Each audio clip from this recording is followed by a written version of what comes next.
Bueno, buenas tardes. Como os decía, bienvenidos a esta nueva temporada de webinars de Creara. Hoy vamos a empezar con la misma, con un webinar muy de actualidad, denominado Precios altos de energía, acciones para hacerles frente y formas de financiación. Me acompaña Rodrigo Morel. Rodrigo es el director de la empresa, seguramente incluso algunos de vosotros ya le conocéis. Es una voz perfectamente autorizada para hablar de la materia y bueno, vamos a ver un poco el entorno en el cual hemos comenzado el curso con precios marcando récords y disparados y bueno, en un mundo en el cual pues estamos también pendientes de lo que hace el nuevo ministerio y de todo lo que está por venir, que no es poco. Así que nada, espero que le saquéis mucho jugo y que planteéis sobre todo preguntas al final. Os dejo con Rodrigo. Muy bien, muchas gracias Darío. Pues yo creo que vamos a entrar en materia prácticamente de inmediato porque la verdad que hemos montado una sesión, yo creo, bastante densa en el que vamos a intentar hablar de muchos temas de actualidad y no quiero dejarme cosas, no quiero tener que ir atropellado porque la idea es que más o menos en media hora podamos estar listos. Bueno, queríamos tratar estos 5 grandes puntos. Primero, comenzar hablando del entorno actual de precios, por qué se ha producido, qué podemos esperar de él y qué consecuencias está teniendo. Segundo, hablaremos de una de las primeras líneas sobre las que podemos actuar, qué podemos hacer para negociar mejor nuestros precios de energía y en concreto nuestros precios de electricidad. Tercero, veremos qué palancas tenemos para reducir el consumo de nuestras instalaciones, el consumo de los activos que operamos en nuestras empresas. Cuarto, veremos qué estrategias de autoconsumo podemos poner en marcha en una organización, fundamentalmente centrado en autoconsumo fotovoltaico. Y por último, y dando cobertura a las dos anteriores puntos, hablaremos de qué soluciones de financiación nos ofrece el mercado, novedosas y que pueden ser atractivas para poner en marcha este tipo de proyectos. Comencemos por el entorno actual de precios al que nos enfrentamos. Bueno, básicamente podríamos haber puesto muchos gráficos que tenemos últimamente, pero vamos, ahí hemos puesto uno de datos trimestrales. El caso es que nos estamos moviendo en un entorno de precios entre un 20 y un 30% superior al que teníamos hace un año, incluso superior al de hace 2. Que además, y por primera vez, o bueno, de una forma bastante poco habitual, ha traspasado las fronteras de nuestro sector y ha sido noticia de primer nivel, incluso abriendo telediarios, ¿no? Nosotros en la empresa yo creo que hemos tenido como 4 o 5 intervenciones en medios generalistas en las últimas 3 semanas, precisamente preguntándonos por qué pasaba con los precios de la energía, ¿no? Y bueno, ¿qué es lo que lo justifica? Pues todo y nada. Ha habido justificaciones de muchos ámbitos, de muchos expertos, de la propia CNMC, las eléctricas, etcétera. Es verdad que hay algunos factores de exógenos que están influyendo en los altos precios de la energía y ahí podemos meter pues que el gas que está referenciado al petróleo está subiendo y por tanto una parte de nuestro mix de generación, que son ciclos combinados y que su principal materia prima es gas, pues están subiendo los costes. Es verdad que el mes de agosto ha sido bastante caluroso y eso ha tenido un efecto también en altos precios. Ya sabemos que en verano además tenemos muy poca generación eólica que te ajuste el precio a la baja. Está aumentando el precio de los derechos de emisión de CO2 y esto también repercute en las centrales de carbón y de ciclo combinado. Y al final yo creo el punto más importante es que la estructura de fijación de precios y de casación pues es ineficiente por los máximos y mínimos que fija, por cuáles son las tecnologías que marcan el cruce, etcétera, etcétera. Hay unas ineficiencias que provocan que una cosa sea el coste de generación y otras los precios a los que se están casando, ¿no? El caso es que tenemos precios por encima de 70 euros el megavatio hora, y eso es máximos del año y uno de los momentos más altos pues probablemente de los últimos cinco años, ¿no? Como ya sabréis muchos de vosotros, el gobierno ha tomado cartas en el asunto, está en proceso de tomar iniciativas para intentar frenarlo. Se anunciaron la semana pasada algunas medidas de choque que se tienen que implementar, que en principio irán vía Consejo de Ministros, por lo cual serán rápidas. Hay una que sí que tiene un impacto muy general, que es la suspensión temporal del impuesto a la generación eléctrica, que supone una carga del 7%, y que en gran medida entendemos que se va a trasladar al consumidor final, porque en su momento, cuando se implementó, directamente se trasladó a la gran mayoría de contratos, ¿no? Con lo cual supondrá un ajuste a la baja. También se ha aprobado un mejor acceso al bono social, unas mejores condiciones que tendremos que terminar de ver. Es verdad que esto a nivel empresas no nos afecta, con lo cual pues es bueno conocerlo, pero no es relevante para la gran mayoría de vosotros. Y lo que sí que se ha anunciado, que no conocemos, aunque no conozcamos el detalle, es la senda por la que va a ir el Ministerio de Transición Ecológica hacia intentar que estas cosas pues no pasen menos o pasen de una forma más moderada, ¿no?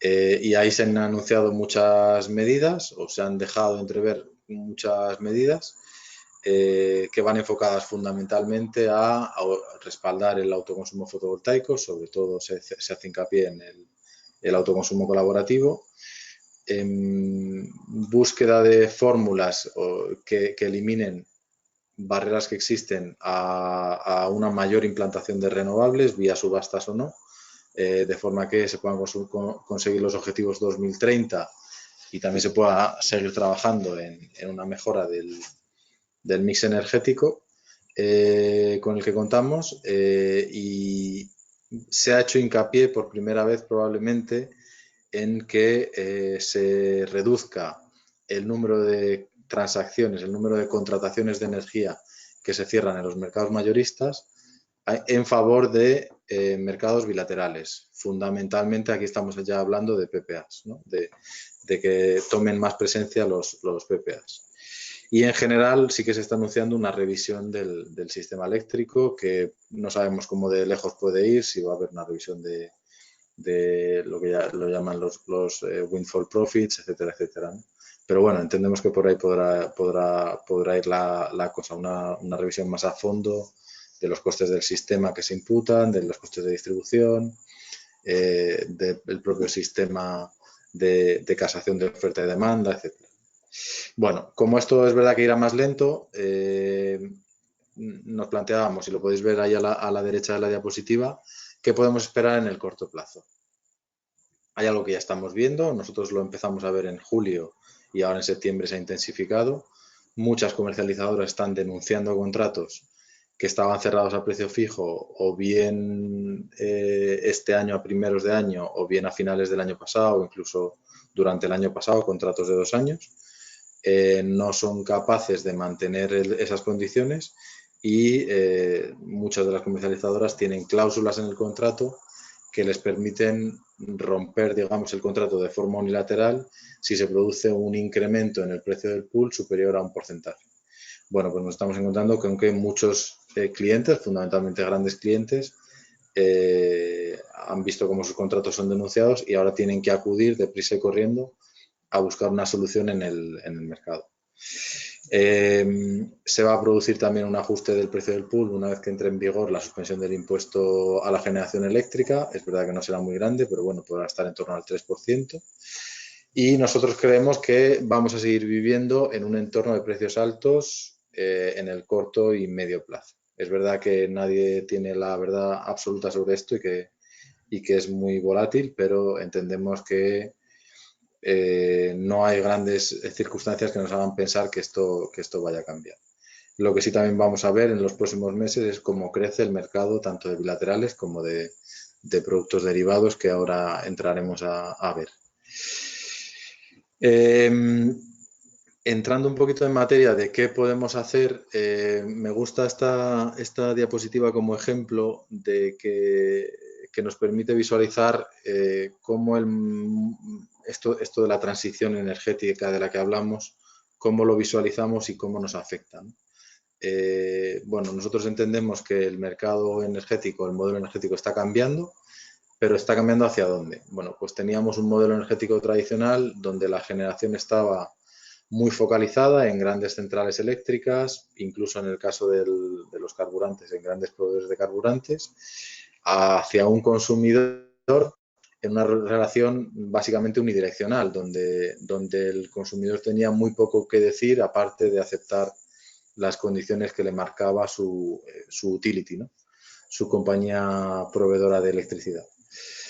¿Hacia dónde vamos? En la parte derecha de la diapositiva, bueno, pues a un nuevo modelo donde ya no tenemos únicamente grandes centrales, tenemos una generación mucho más distribuida y repartida en múltiples instalaciones y tenemos un consumidor que ya tiene algunas herramientas para ser algo más que un consumidor. La palabra que se ha adoptado para denominar a este consumidor actual es la de prosumidor. Es verdad que nos puede gustar más o menos el vocablo, pero sí que refleja en parte cómo va a ser este consumidor del futuro, digamos.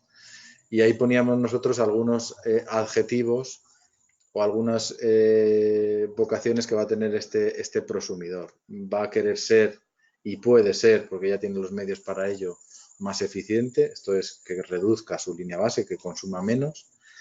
Va a estar mejor conectado porque la tecnología lo permite y por tanto sabrá más en vivo y en directo qué está pasando en sus instalaciones, estará conectado con otras instalaciones, etcétera.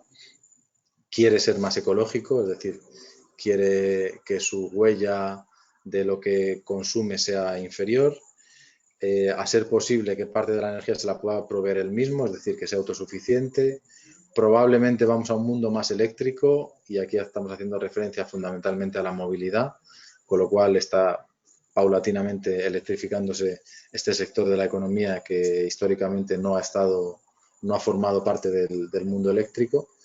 Y por último, pero probablemente el más importante, lo que necesita este prosumidor en un mundo competitivo en el que nos movemos, en un mundo en el que la competencia es global, es efectivamente ser más competitivo, es decir, que el coste que le supone su suministro de energía sea inferior, ¿no? Bueno, pues si queremos un prosumidor con todos estos argumentos, pues le tenemos que dar un modelo y le tenemos que dar herramientas y palancas que permitan que realmente todos estos atributos que queremos que tenga el prosumidor se cumplan, ¿no? Vamos a ver con qué palancas contamos para hacer frente, bueno, a un entorno de altos precios o aunque sea de precios moderados, pero ¿cómo puedo yo intentar ser más competitivo? Que al fin y al cabo es lo que estábamos diciendo, que queremos que consiga ese prosumidor. Bueno, pues tengo oportunidades importantes a nivel de negociación de precios. ¿Qué es negociación de precios? Pues básicamente pasa por una contratación no convencional, es decir, no se trata de pedir precios a 3 comercializadoras y ya está, sino ir mucho más allá. Aquí veremos que esto tiene ahora entraremos en detalle, tiene sus pros y sus contras y sobre todo requiere una planificación, con lo cual no lo podremos hacer de hoy para mañana. La segunda palanca que tenemos es la reducción de mi consumo. Para esto necesito ser más eficiente, necesito que mediante determinadas medidas que implante en mis instalaciones se reduzca la línea base de demanda de energía que tienen mis instalaciones, ¿no? Y la última palanca que vamos a ver es el autoconsumo. Fundamentalmente vamos a hablar de autoconsumo fotovoltaico, que es el más accesible y general para todo tipo de consumidor eléctrico. Veis abajo que si la fórmula con la que yo calculo cuál es mi coste de energía es el precio unitario que estoy pagando por la cantidad de energía que consumo, la primera palanca de negociación de precios me permite bajar el precio. La segunda palanca de reducción del consumo me permite bajar la cantidad y la tercera de autoconsumo fotovoltaico me permite a su vez bajar la cantidad, en este caso, de la energía que compro a la red. No la estoy comprando, sino que la estoy autogenerando y se supone que voy a ser capaz de generarla a un precio más competitivo del que me estoy suministrando en la red, con lo cual también me bajan mis costes globales, ¿no? Bueno, pues entramos en detalle de estas tres palancas. Hablemos primero de todo de la negociación de precios. Este gráfico es bastante autoexplicativo y, bueno, lo que intentamos expresar es cómo han ido evolucionando los métodos de compra de energía en España, ¿no? Donde hemos pasado del modelo más básico y sencillo que se solía hacer en un departamento de compras de una empresa, que era fundamentalmente pedir cotizaciones de energía a 3, 5 grandes empresas. Esto incluso se sigue haciendo, ¿no?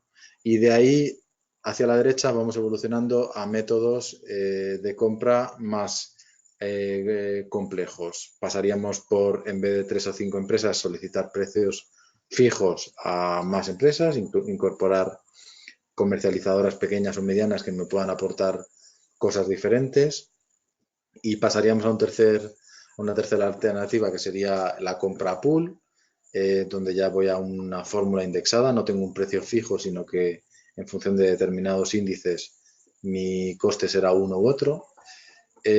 Vamos a un cuarto modelo, que es compra a pool, donde además incorporo coberturas en mercados de futuros. Ya veremos que esta es una vía muy interesante, sobre todo en entornos como el actual, donde los precios son altos. Y ya un quinto apartado, donde vamos directamente al mercado o cerramos acuerdos bilaterales con generadores, ¿no? Que son soluciones que a día de hoy son muy ocasionales. Bueno, pues en esta evolución nos vamos a mover, nos vamos a centrar sobre todo en la cuarta y la quinta, los mercados de futuros y el caso de los PPAs o los cierres bilaterales, ¿vale? Empezamos con los PPAs. Vamos a entender un poquito más cómo los podríamos llegar a utilizar para protegernos de este entorno de precios tan altos. Bueno, no voy a entrar mucho en detalle porque si no, no nos da tiempo a ver toda la presentación, pero sí deciros que en otros países son mucho más habituales y que ya se están viendo en España las primeras operaciones de PPAs. Ahí tenéis ejemplos en la tabla de la izquierda de PPAs que se han firmado por parte de grandes empresas como McDonald's, Facebook, Amazon, Apple, British Telecom, etcétera, con productos fundamentalmente renovables, solar o eólica, y tamaños de planta, pues en muchas ocasiones más que razonables. En España sí que se han anunciado últimamente algunos PPAs interesantes. Ahí tenéis Foresight, Cox con Audax, Bio ha anunciado varios. Hace poco se anunció un acuerdo entre Endesa y BVA. En fin, en el sector somos conscientes de que se están negociando ya muchos y de que se van a negociar aún más, que hay muchos grandes consumidores que están más que interesados en abordar contratos bilaterales que les permitan cerrar un precio de la energía relativamente bajo y estable durante plazos de 5, 8 o 10 años. Hemos resumido en esta diapositiva los elementos de cierta complejidad que entran dentro de un acuerdo PPA, que debemos, pues, poco a poco ir manejando y que vamos a tener que saber dimensionar, calcular y definir a la hora de elaborar un contrato PPA. Obviamente, en este tipo de contratos lo normal es que una gran empresa se asesore con expertos que les permitan, pues, diseñar el mejor acuerdo posible y representarles frente a las contrapartes que le van a ofrecer estos acuerdos, ¿no? Hablamos, en el caso de tipos de PPAs, pues puede haber PPAs físicos o financieros. Los primeros, que son físicos, hay un acuerdo cierto de suministro de una energía renovable a un cliente en concreto, a un off-taker, mientras que en el financiero son acuerdos por diferencias en el que participa de una forma más activa el propio mercado de casación. En cuanto a perfiles, es muy importante en el PPA lo que tenemos que definir es cuál es el perfil de consumo que se está transaccionando, que se está comprometiendo un consumidor a comprar y un generador a suministrar, ¿no? Lo normal es una carga base, pero puede ser perfiles pactados, una curva de consumo, etcétera, ¿no? Es algo a estudiar porque cada modelo tiene sus pros y sus contras y sus razones para desarrollarlo de una manera o de otra, ¿no? Los tipos de contraparte, la contraparte puede ser, en el caso del cliente, pues directamente un generador, aunque haya una comercializadora que funcione como un mero intermediario en un PPA más directo, o como se están diseñando muchos en España, donde la contraparte es una comercializadora, que son los conocidos como falsos PPAs, y es la comercializadora la que a su vez tiene los acuerdos pertinentes con generadores, ¿no? Hay un apartado muy importante como es el de las garantías. Al final, ¿por qué se están diseñando y firmando PPAs? Fundamentalmente porque un generador quiere construir una planta o unas plantas renovables, bien eólicas o bien fotovoltaicas, y necesita seguridad de que va a obtener un pago, un repago de la energía que suministre durante los próximos años. Normalmente el generador tiene mucho interés en esto y más todavía los financieros, los bancos que financian ese tipo de instalaciones, exigen que haya una serie de garantías de la energía que se va a suministrar, de forma que puedan financiar la construcción del parque. Bueno, las garantías son de diferente tipo, pueden ser de diferente tipo, desde pues que una compañía que forme parte del grupo la proporcione. En ocasiones vale como garantía el hecho de que la compañía tenga un nivel de rating X, AAA, AA, el que sea, o hasta pues avales bancarios. No suele ser por el total de la energía que se va a consumir, sino normalmente se solicitan avales por la diferencia entre el precio que está fijado y un suelo que consideremos que se pudiese, digamos, suministrar esa energía en el mercado. Y bueno, en cuanto a precios, se pueden estructurar los precios de formas diferentes. Puede quedar un precio fijado durante todo el contrato. El precio puede ser variable, indexado a determinados valores, una combinación de ambos. Se pueden fijar tramos, fijo durante los primeros X años y luego un variable indexado a algún tipo de índice, etcétera, ¿no? Y al final, bueno, los precios, estamos hablando de que se están cerrando en torno a 40, 45 euros, pero claro, esto depende de la duración del contrato.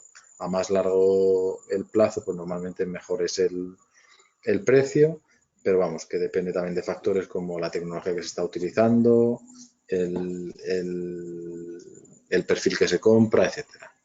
No voy a entrar más en detalle de los PPAs porque, bueno, hemos hecho webinars específicos sobre estos en el pasado. Si tuvieses interés, os podemos proporcionar presentaciones de estos webinars anteriores y, en todo caso, pues estamos a vuestra disposición para las dudas que tengáis sobre el mercado de PPAs y cómo desarrollarlos.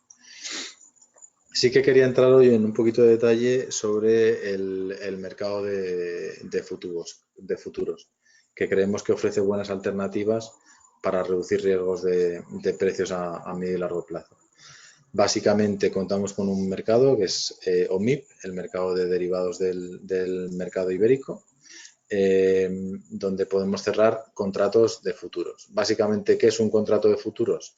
Pues es un compromiso de compra entre un comprador y un vendedor, cerrado a través de un contrato de un mercado regulado, donde se fija una cantidad de energía, una fecha en la que se va a consumir esa energía, un precio y una localización en concreto, ¿vale? Los precios del mercado de futuros dependen de muchos factores, pero fundamentalmente, bueno, pues en un entorno volátil como el actual, los precios suben. Ahí veis una gráfica que he puesto de ejemplo con determinados productos, por ejemplo, el Q4 o el Q1 del año que viene, y veis que el precio a finales del año pasado era muchísimo más bajo que el que es ahora. Pues aquí hay un efecto de la volatilidad y los saltos que están los precios ahora, que hacen que la cotización del futuro pues haya subido mucho, ¿no? Pero es un mercado regulado al que podemos acceder, como hemos dicho. Algunas cosas que tenéis que saber de este mercado, bueno, fundamentalmente son más baratas según el producto esté más lejano en el tiempo. Podéis ver, he puesto la tabla de la derecha donde tenéis cotizaciones de diferentes productos. El producto octubre pues está a 72,50. Veis que esto ya baja, pues abril 2019 está a 55 euros el megavatio hora, ya empieza a ser más razonable. Y veis que en este mercado ya cotizan productos de hasta los próximos 5 años, es decir, el año más 5, que en este caso es 2023, y a día de hoy pues está a 49 euros, con lo cual hay un mercado organizado que nos proporciona coberturas a medio y largo plazo y a unos precios, pues bueno, que son los que estáis viendo, que dependen de muchos factores, pero que en un momento dado nos puede valer para cubrirnos de entornos de precios muy altos y tener una seguridad de que estamos pagando. Este tipo de coberturas se pueden cerrar con contratos indexados que permitan a su vez este tipo de coberturas. Hay muchas comercializadoras que lo ofrecen, empresas como Creara en este caso pueden ayudar a estructurar este tipo de contratos y lo vemos como una solución, bueno, alternativa a la que veíamos antes de los PPA, sobre todo para clientes que pueden estar en este momento pues en una situación un poco desesperada porque se les ha denunciado un contrato que tenían a precio fijo.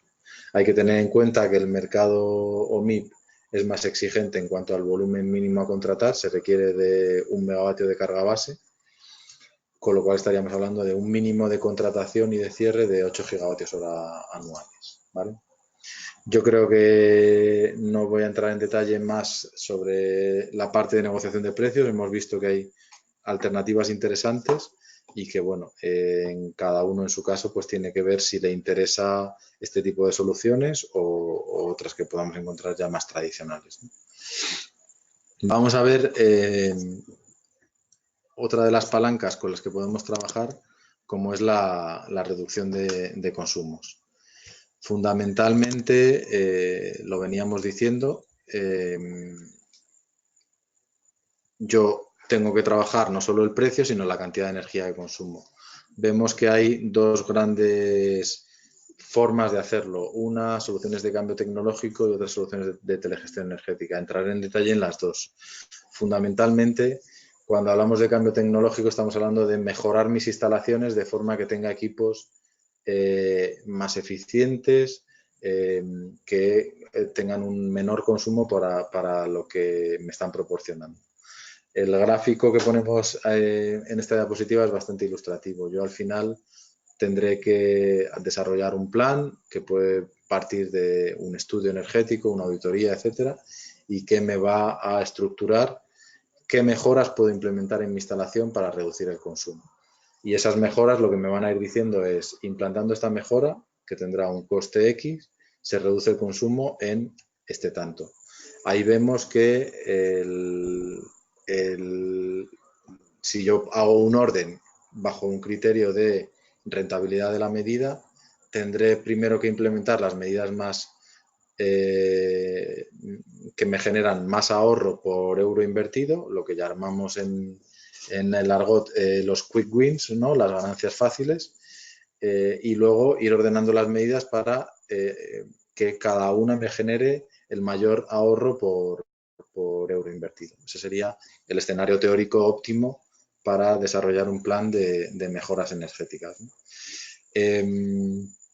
Bueno, pues aquí introduciríamos medidas de mejora en climatización, en iluminación, en procesos, etcétera, en equipos de fuerza que mediante normalmente cambio tecnológico o mejoras en su operación me permitan generar ahorros. Lo normal es que la gran mayoría de las empresas ya hayan abordado pues medidas sencillas, pero no siempre es el caso. Lo primero de todo es saber en qué posición estoy, mediante esa auditoría, ese estudio, saber dónde estoy y a partir de ahí pues hacer un plan para implementar estas medidas. Como hemos venido diciendo, muchas de las medidas implicarán una inversión y por tanto lo que tendremos que hacer es ver cómo financio estas medidas de forma que el retorno a futuro sea mayor. Pero aquí lo que estoy consiguiendo, como decíamos, es reducir mi consumo energético y por tanto que me impacte menos una subida del precio de la energía. Hemos puesto aquí un caso práctico muy sencillo, pero para que lo entendáis todos, de un cambio a LED, pasar de fluorescentes convencionales a luminarias LED, en este caso una implantación que genera en un edificio terciario 97.000 kilovatios hora de ahorro al año con una inversión de 21.000 euros y un payback de 3 años, ¿no? Aquí estaríamos hablando de que a la inversión le hemos obtenido una rentabilidad del 47%, si lo medimos en función de la TIR. Sencillo, pero vemos que tiene mucho sentido hacerlo. En el caso de la telegestión la hemos incorporado porque es algo que se ha tenido bastante precaución en desarrollar, sobre todo en determinados entornos, y es muy interesante porque nos genera importantes ahorros más allá del propio cambio tecnológico.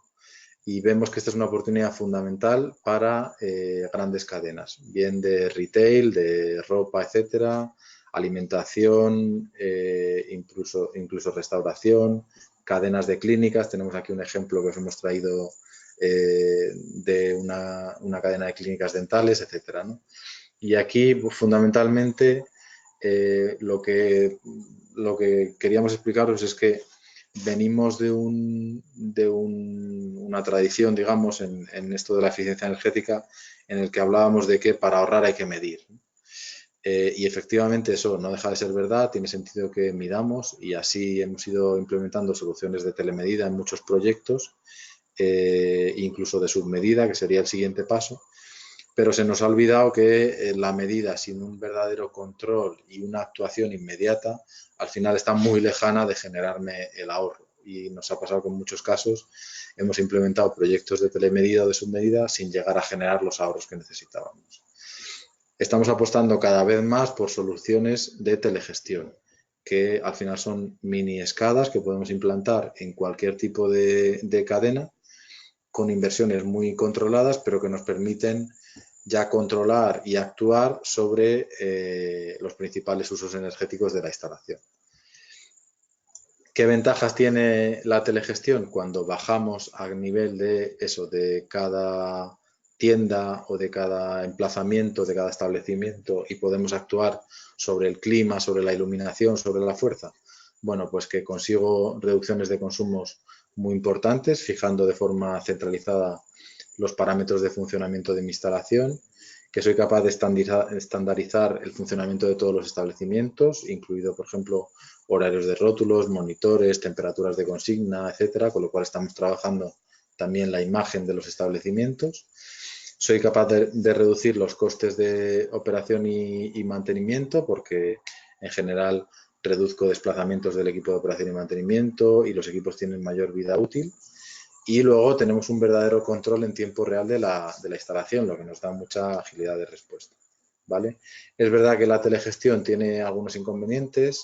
Tradicionalmente ha sido cara, era difícil que un proyecto se amortizase en un periodo corto de tiempo y es verdad que no es fácil saber cómo de rápido se va a amortizar. El cálculo, bueno, pues tenemos que tener cierta expertise para saber cuánto nos va a costar amortizarlo, ¿no?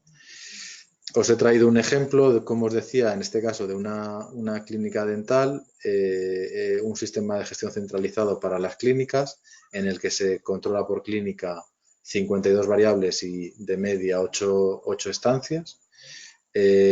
Aquí estábamos trabajando con una marca de equipos de clima que se están controlando a través de una pasarela de comunicación y ha sido un proyecto llave en mano que ha incluido el diseño, los equipos, la instalación, puesta en marcha y garantía.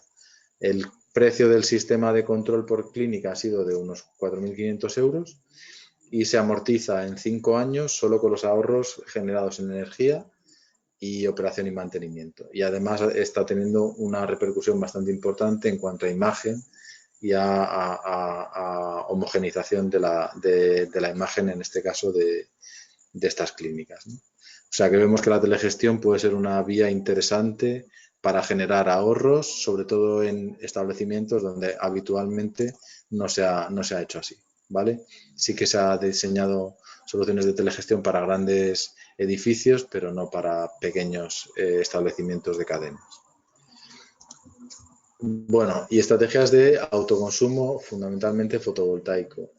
También de esto hemos desarrollado algún webinar ya más en detalle en la primera mitad del año, y aquí lo vamos a explicar de forma más resumida, y además es una de las medidas que, como comentábamos antes, anunciaba la ministra que quiere potenciar en el corto plazo. Fundamentalmente, y lo paso rápido, consiste en producir energía mediante módulos fotovoltaicos que se ubican en nuestras instalaciones y nos permiten reducir la energía que adquirimos de la red. Es algo que es legal y que además se supone que va a haber regulaciones que eliminen algunos de los trámites que vamos a ver. Y es un mercado creciente y que, bueno, pues probablemente se va a desarrollar de una forma mucho más rápida en el corto y medio plazo en España.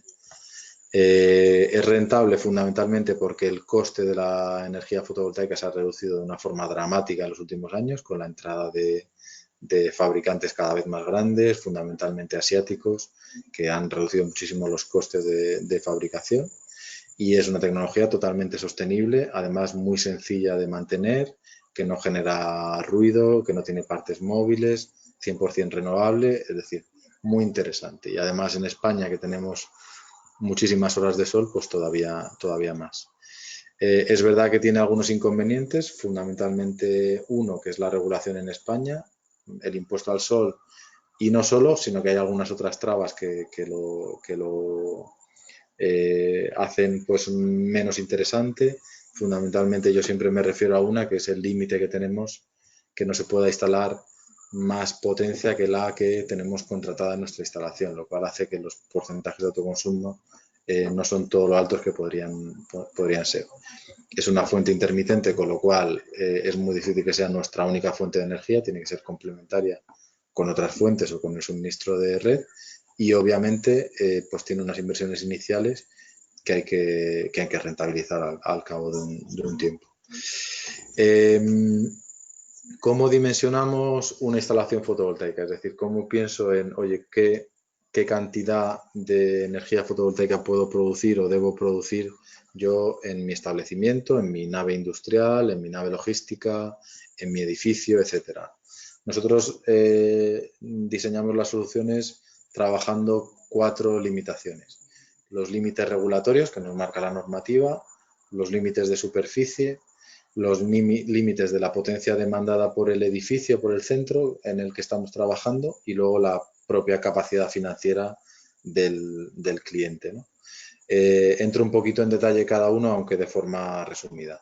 Fundamentalmente límites regulatorios. Ahora tenemos unas limitaciones de pagar o no pagar peajes, que son 10 kilovatios para estar exentos, y 100 kilovatios. A partir de 100 kilovatios puedo hacer, tengo que obligatoriamente hacer un autoconsumo tipo 2, donde puedo vender energía sobrante, y tiene unas implicaciones administrativas.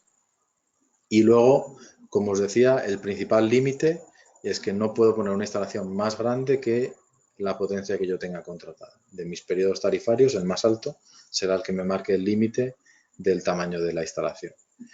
El caso del límite, la limitación de la superficie, es autoexplicativo. A mayor superficie, pues en teoría podré poner más módulos, y por tanto la instalación podrá ser más grande, ¿no? Y lo mismo para la capacidad financiera. Y el último, el de la potencia demandada por mi edificio, este es muy importante que lo conozcamos. Y al final, en la curva de la derecha, yo creo que lo podéis visualizar. Aquí tenemos una curva en forma de tobogán, donde podéis ver en el eje de horizontal el 100% de las horas del año, y en el eje vertical la potencia que demanda mi instalación. Ahí lo que estamos viendo es que en este caso, esta instalación, pues todo el año está por encima de 5 kilovatios y además pues un 5% de las horas está por encima de 17 kilovatios, digamos. Vale, pues lo que voy a hacer con una instalación fotovoltaica es rellenar la parte de abajo de este gráfico, ¿vale? Mi instalación va a producir una energía, con lo cual lo que yo tengo que intentar es que no haya mucho sobrante de forma que alcance un óptimo. Ahí lo vemos en la gráfica en forma de X de abajo a la izquierda, donde yo he simulado cuánta potencia puedo instalar y cómo se me va reduciendo paulatinamente el aprovechamiento, es decir, cuánta energía aprovecho.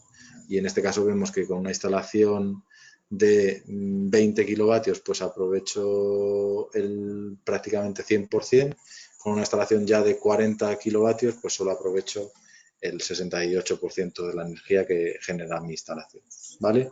Es importante encontrar el óptimo de cuánto estoy siendo capaz de autoconsumir, cuánto me cuesta la instalación y en cuánto tiempo la recupero, ¿vale?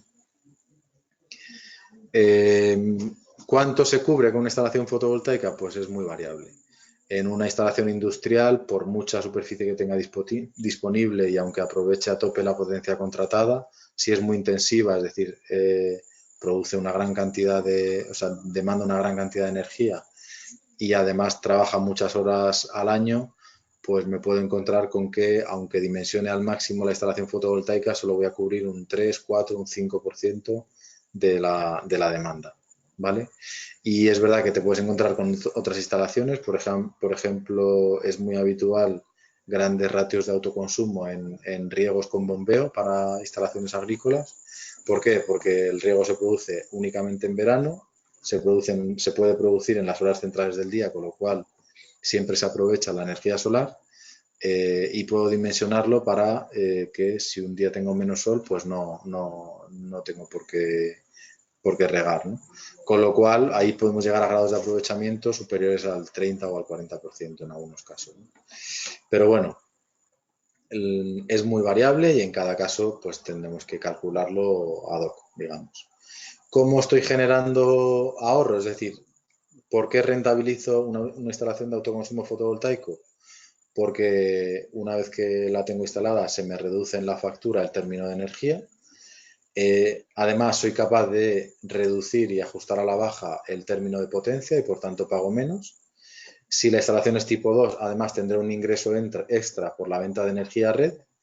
Y cuarto, tanto la reducción de término de energía como de término de potencia me reducirán en la factura el impuesto eléctrico, ¿vale? Con estos 4 conceptos podré calcular mi ahorro.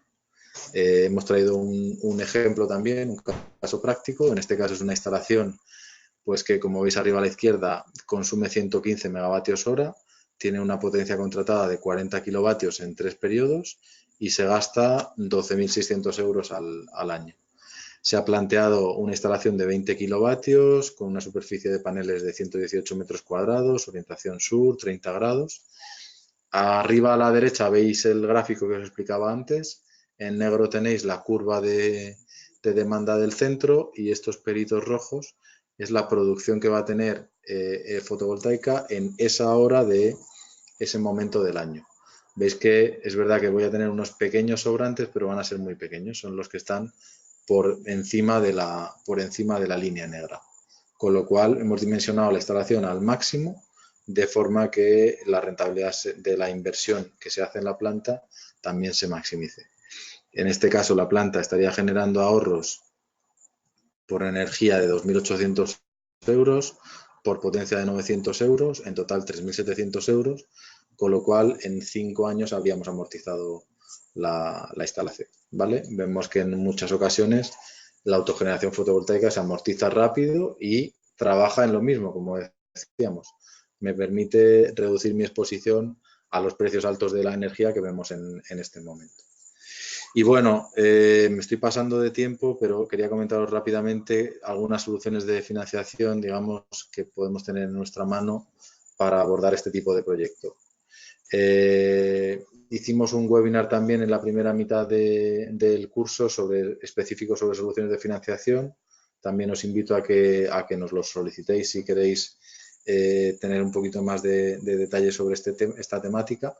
pero al final, bueno, aquí nosotros las separábamos o las dividíamos las soluciones de financiación en dos grandes grupos, las que se contabilizan en el balance de la empresa y por tanto de alguna forma nos consumen capacidad de endeudamiento, y las que no se contabilizan en el balance, sino que son gastos operativos y por tanto bueno, pues pueden generar una mayor tranquilidad a nuestro departamento financiero, ¿no?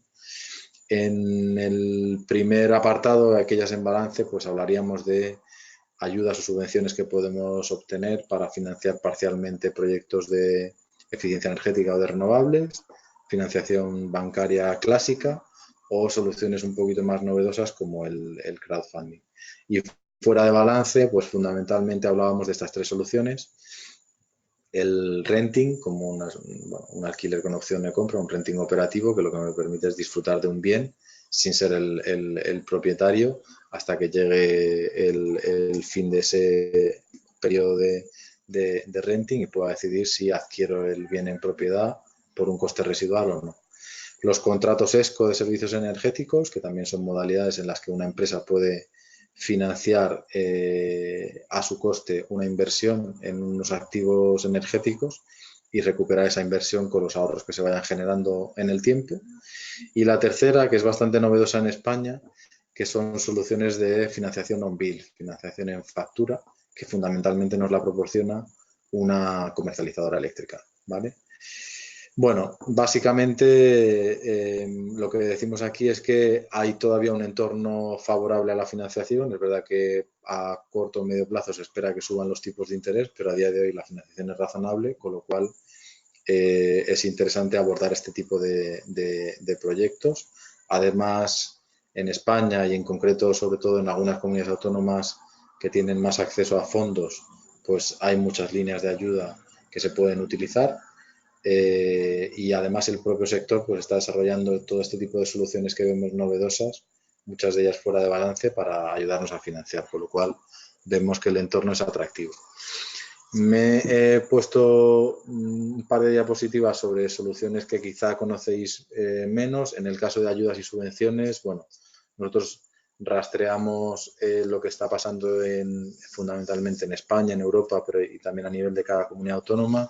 Este es un poco el calendario de subvenciones que manejamos. Creemos que son interesantes porque pueden actuar como un acelerador de la decisión de invertir. Por ejemplo, ahora van a salir subvenciones interesantes en sitios como Castilla y León, hay algunas vigentes en Extremadura, anualmente están saliendo en sitios como Canarias, muy interesante para la fotovoltaica. Bueno, pues son subvenciones que si conocemos nos ayudan a tomar la decisión de invertir en proyectos de este tipo, y muchas veces las líneas de ayuda son más que interesantes, con subvenciones del 30 hasta el 50%. Y quería hablaros, para terminar, del on-bill, de la financiación on-bill. Como sabemos, esta financiación tiene que venir aportada por una comercializadora que se la ofrece a sus clientes. Esto implica que ya hay una relación contractual entre ambas partes, entre el proveedor y el cliente. Y bueno, pues normalmente, como se suelen diseñar este tipo de propuestas de una forma masiva, las condiciones tanto de financiación como de coste de los productos en sí, pues suelen ser atractivas. ¿Qué ventajas tiene, por tanto, la financiación on-bill? Pues que pagas tanto la energía como el bien que has adquirido. Pongamos, por ejemplo, la renovación de una instalación a LED o una planta fotovoltaica, todo se paga en la factura eléctrica. Es financiación fuera de balance, como decíamos, no me contabiliza como endeudamiento. Reduzco los riesgos de operación porque hay una vinculación a largo plazo entre la comercializadora y el cliente.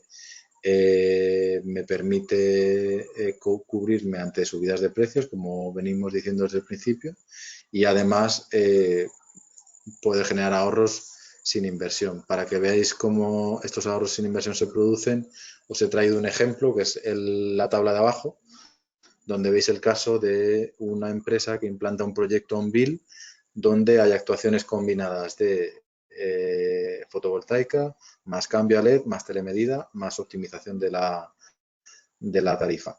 Esta empresa está pagando en el escenario Business as Usual, que es la parte de arriba, el BAU, 93.000 euros, 92.995 euros. Y lo que vamos a hacer es un proyecto a 7 años. El año 1, pues el ahorro es mínimo, de hecho el ahorro es negativo, tiene un sobrecoste de 100 euros, 109 euros. En los años 2 a 7 ya genera un ahorro de 500 euros y vemos como el año 8 pasa de pagar 100.000 euros, 102.000 euros a 46.000, con lo cual ya se han metido todos los ahorros en su propia factura. Está ahorrando 55.000 euros al año. Con lo cual es una solución muy interesante porque no generas un sobrecoste por invertir en esa solución, te metes todo en la misma factura y una vez que has amortizado la inversión, pues el ahorro te revierte totalmente, ¿no? Así que nada, concluimos el webinar con unos mensajes de resumen. Fundamentalmente, lo hemos venido comentando, se está produciendo una escalada de precios de la electricidad. Este entorno es muy probable que se mantenga en el corto plazo y tenemos pues estas vías que hemos venido comentando para protegernos. Estrategias de compra de energía pues no convencionales como los PPAs o los derivados, planes que me permitan reducir la línea base de consumo o cubrirme parcialmente de la energía que necesito a través de autoconsumo fotovoltaico. Yo creo que lo dejamos aquí. Hemos visto también estas soluciones de inversión alternativas que os pueden interesar. Cualquier cosa que queráis preguntarnos, pues estamos a vuestra disposición. Sí, nada, muchas gracias, Rodrigo. Ahora, como viene siendo de manera habitual, os dejamos 5 minutos para que vayáis lanzándonos las preguntas. Ya sabéis que en la parte del chat podéis lanzarla. Nosotros ponemos un poco el micrófono y dejamos que Rodrigo beba un poco de agua y nada, en 5 minutos conectamos para ver las preguntas.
Bueno, ya nos han ido llegando varias preguntas, no creo que podamos responder todas, pero bueno, hay una primera pregunta de Miriam que nos pide un webinar comentado que es antiguo en relación a soluciones de financiación de este tipo de proyectos, proyectos de Sí, eficiencia energética, ¿vale? desde abril o mayo. Vale, aquí Miriam, lo que haremos será, bueno, contactaremos contigo y te mandamos ese mismo webinar para que lo puedas disponer, ¿vale? Otra pregunta que tenemos aquí es, Alberto nos dice, ¿cómo funciona el modelo on-bill? ¿Qué ocurre si se quiere cancelar el contrato de energía? Vale, esto dependerá del acuerdo que se haya firmado en su caso con la compañía comercializadora. Y es verdad que a mí me gusta en concreto, si esto se puede negociar de inicio, el intentar desvincularlos para tener la libertad de seguir negociando tu precio y en un momento dado a disfrutar de ese modelo de poder incorporar un activo a tus instalaciones y pagarlo en plazos, ¿no? Digamos, en cuotas. Vale. Por supuesto, si respecto a la respuesta que os va dando Rodrigo tenéis alguna contestación, pues encantados, ¿eh? Luisa nos pregunta sobre un tema, nos dice, ¿se pueden integrar todos los equipos en una telegestión, los equipos de climatización en la herramienta? ¿Qué es necesario, qué requisitos tienen que tener esos equipos? Bueno, por lo que sabemos, básicamente tienen que ser equipos que admitan comunicaciones, o sea, tienen que tener probablemente no más de 10 años, pero vamos, ya todos los equipos vienen preparados y es verdad que toda la fase de diseño y de integración es más sencilla si estamos hablando de pocas marcas, porque al final las pasarelas de comunicación pues son más sencillas de diseñar y de construir. Vale. Tenemos una pregunta sobre PPA. Nos pregunta Ana, ¿qué precios de un PPA hay ahora mismo en el mercado? Bueno, esto es muy variable y depende de mil circunstancias, como hemos comentado, de la duración, del tipo de carga, del tipo de tecnología, etcétera. Es verdad que podemos decir que puede haber precios rozando los 40 euros y superiores. Una pregunta de Roberto. Nos pregunta, en los mercados de futuros, si bien cotizan a varios años, ¿hasta qué año hay liquidez realmente en el momento actual en España? Yo diría que liquidez real, pues hablaríamos de 2, 3 años. Por ejemplo, el producto a 5 años acaba de salir, con lo cual entendemos que si lo han sacado es porque creen que puede haber interés en el mercado, pero es novedoso realmente. Vale. A ver, llegan algunas otras preguntas y vamos ya muy justos de tiempo, de hecho nos estamos pasando. Daniel nos pregunta, ¿qué se espera del impuesto al sol? Entiendo que se refiere en cuanto a lo que es qué va a Bueno, pasar con él que y, se, en que fin, se- qué es lo que se escucha en el mercado, imagino. A ver, yo creo que es muy probable que desaparezca. Lo que no sabemos es si se va a poner algún tipo de limitación, algún tipo de tope de potencia a partir del cual se pueda seguir considerando. Esto no lo sabemos, pero vamos, que las normativas europeas van todas dirigidas hacia que no se cargue por el autoconsumo fotovoltaico. Vale. Tenemos otra nueva pregunta de Roberto que dice, ¿qué ocurre con instalaciones de 100 kilovatios? ¿Se van a regular los centros de transformación? Vale, esto es bueno, un problema que había en el mercado y es que cuando te conectabas aunque sea dentro de tu propia instalación, pero planteabas a la distribuidora instalaciones por encima de 100 kilovatios, normalmente había que adecuar eh, nuevos centros de transformación. Y esto es algo que se está empujando para que no sea así. Siempre que te conectes dentro de tu red y por encima de determinadas potencias, no sea necesario hacer este tipo de inversiones, lo cual abaratará todavía más el autoconsumo fotovoltaico. Vale, vamos a ir a una última pregunta que nos hace Carmen. Dice, ¿qué pasa si cierro la instalación? Yo tengo un hotel, entiendo que se refiere a una instalación fotovoltaica. Yo tengo un hotel que no abre todo el año. ¿Qué hago con esa energía? Bueno, si es una instalación tipo 1, donde no hay venta de energía, es una energía que pierdes, que realmente tienes que disipar, tienes que poner un dispositivo antivertido y pierdes. Eh, si realmente te salen los números, pues puedes pensar en una instalación mayor, tipo 2, donde se produzca venta de energía. Pero es verdad que con las limitaciones que hay actuales, que no puedes poner más potencia que la que tienes contratada, es difícil que esto sea posible, una instalación tipo 2, con lo cual no te queda otra que tardar más en rentabilizar la inversión, al fin y al cabo. Ya. Hay también alguna otra pregunta. La verdad es que vamos a acabar aquí. Si acaso la última sí que entra es Juan. No he terminado de entender, no termino de entender bien lo que nos pregunta respecto a los márgenes y demás. No, bueno, yo Creo creo que que es un comentario sí, yo creo que esencialmente. dice que lo que decíamos de la desvinculación del contrato eléctrico y la solución on-bill, lo lógico es que estén vinculados y que la empresa te exija un tiempo de permanencia para venderte, digamos, esa solución on-bill de fotovoltaica o de lo que sea. Pero es verdad que si lo puedes desvincular de alguna manera, al final cada producto tiene que tender a tener su independencia, ¿no? Y sobre todo compradores profesionales, que son al final un comprador de empresa, pues lo va a agradecer. Pero bueno, aquí cada comercializadora construirá su oferta comercial pues como entienda que lo tiene que hacer, ¿no? Vale. Bueno, pues nada, Rodrigo, muchísimas gracias. Gracias a todos por vuestra asistencia. Hasta aquí el webinar de hoy. Nos hemos pasado un poquito en tiempo. Y nada, emplazaros a que visitéis la página web, que además próximamente pues tendremos novedades en la misma y que, bueno, veréis que le hemos dado un nuevo cambio, pero bueno, seguiremos manteniendo, esperemos que todavía con más contenido, pues los webinars, las newsletters y, en fin, agradeceros que estéis ahí porque la verdad es que cada día nos vais felicitando tanto por los contenidos que lanzamos a través de la web como por sesiones como la de hoy.